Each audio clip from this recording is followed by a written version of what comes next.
Bonjour et bienvenue sur videoexcel.com. Ici nous avons des matières, donc gestion et management. Et ici nous avons les chapitres correspondants, donc pour la gestion ce sont ces trois-là. Et ici pour le management. Ce que l'on souhaite faire en fait, c'est en sélectionnant une matière, ici, via une liste déroulante que nous allons créer, et bien qu'apparaissent de manière automatique et dynamique les chapitres concernés ici sur une liste déroulante également.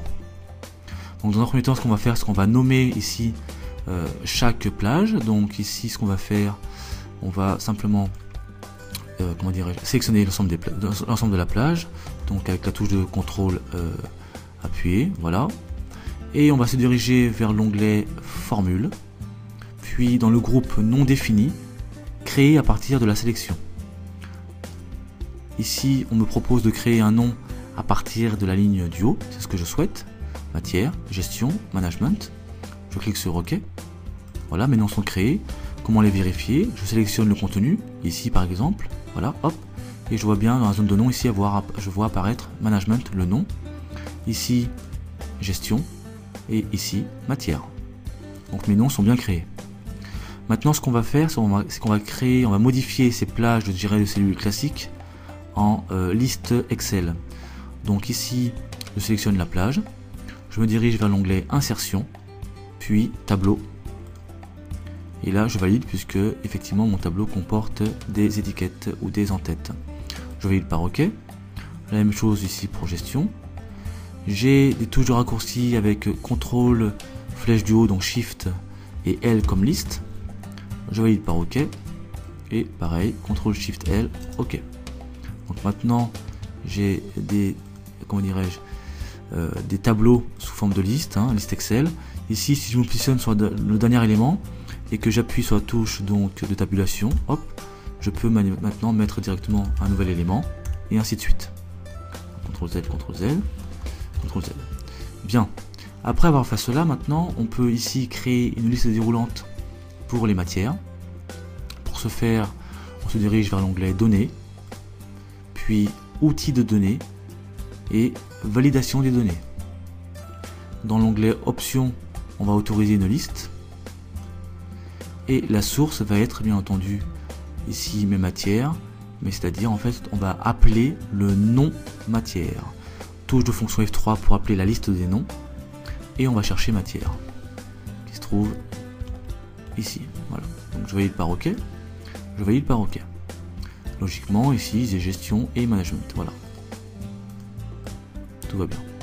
Maintenant, ici, on veut voir apparaître donc les chapitres concernés en fonction du contenu de la cellule E2, sous forme de liste déroulante. Donc, pareil, liste déroulante, donc on va se diriger vers l'onglet ici, donc données, outils de données, validation des données.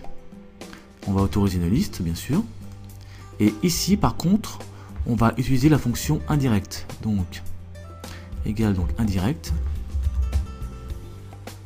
Indirect de quoi? Eh bien, bien sûr, de la cellule qui précède ici. Oups. Hop. Hop, 2. Parenthèse. Voilà. Oups. Excusez-moi. Parenthèse. Voilà.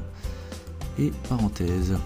Alors, ici, la fonction F2, pardon, la fonction indirecte, excusez-moi, eh bien, permet de manière indirecte de prendre ici en considération donc le texte, c'est-à-dire management, dans mon exemple ici, management, et transforme management entre guillemets en plage, c'est-à-dire on fait appel à un nom, en l'occurrence E2 qui elle-même correspond au nom matière, qui lui-même correspond à une plage.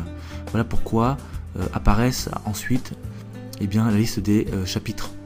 Donc de manière indirecte, E2 est transformé et devient une plage, puisque ici en fait indirect ne lit pas E2 mais lit management. Indirect de management égale la plage concernée bien sûr. Je valide par OK et logiquement ici j'ai bien mes chapitres de management, d'accord, avec le cycle, la fiche bilan, et si je change ici gestion, j'ai bien ici mes chapitres de gestion avec calculs commerciaux, bilan et investissement. Bien entendu, si je modifie ici, si je complète ma liste en mettant par exemple comptabilité, eh bien automatiquement, ici, je dois avoir comptabilité. Voilà, alors ici on a un blanc parce que j'ai ici validé. Donc si je fais CTRL Z, voilà, ici on ne doit pas avoir de blanc. Voilà, donc j'ai bien comptabilité qui est apparu. Alors bien entendu ici je n'aurai rien puisque je n'ai pas créé de nom et de liste comptabilité. Donc ce que je peux faire, CTRL Z, CTRL Z, CTRL Z, voilà. Ici, si j'ajoute par exemple budget, par exemple, budget, voilà. Et bien ici en choisissant donc non pas management mais gestion, j'ai bien les budgets le chapitre budget qui est apparu. Voilà. Donc fonctionne correctement. Voilà, cette vidéo est maintenant terminée. Merci de l'avoir suivi. À très bientôt sur videoexcel.com.